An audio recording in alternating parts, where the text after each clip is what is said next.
Elon మస్క్కి team India మాజీ captain Mahindra Singh Dhoni shock ఇచ్చాడు. ఇదెప్పుడు జరిగింది అని కంగారు పడకండి, చెప్తాను.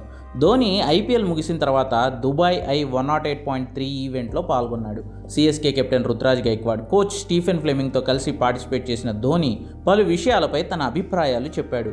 అందులో ప్రధానంగా సోషల్ మీడియాలో యాక్టివ్ పార్టిసిపేషన్ తనకు ఎందుకు ఉండదో చెప్పాడు ధోని.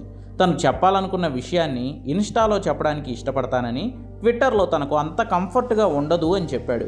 కేవలం 140 పదాలు కూడా మించకూడదని ట్విట్టర్లో ఉండే రూల్స్, అవన్నీ మనం ఒకటి చెప్తే జనాలకి మరొకటి అర్థమవుతాయని మళ్ళీ దాని కింద పెద్ద పెద్ద చర్చలు నడుపుతూ ఉండటం తనకు చాలా పెద్ద చిరాకు వ్యవహారం అన్నాడు ధోని.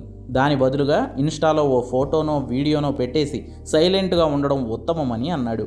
ఇప్పుడు ఇన్స్టాలో కూడా మార్పులు వచ్చేస్తున్నాయని, అయినా తను మాత్రం ట్విట్టర్కి బదులుగా ఇన్స్టానే ఎక్కువగా ప్రిఫర్ చేస్తానని చెప్పాడు మాహి. ధోని ఏదైనా ప్రోడక్ట్ని ప్రమోట్ చేయడంలో చాలా గుడ్ విల్ ఉన్న బ్రాండ్ అంబాసిడర్. తను ఇంటర్నేషనల్ క్రికెట్ నుంచి రిటైర్ అయ్యి చాలా సంవత్సరాలు గడుస్తున్నా ఇప్పటికీ ఐపీఎల్ టైంలో చూడండి ధోని ప్రమోట్ చేస్తున్న యాడ్సే ఎక్కువ కనిపిస్తూ ఉంటాయి.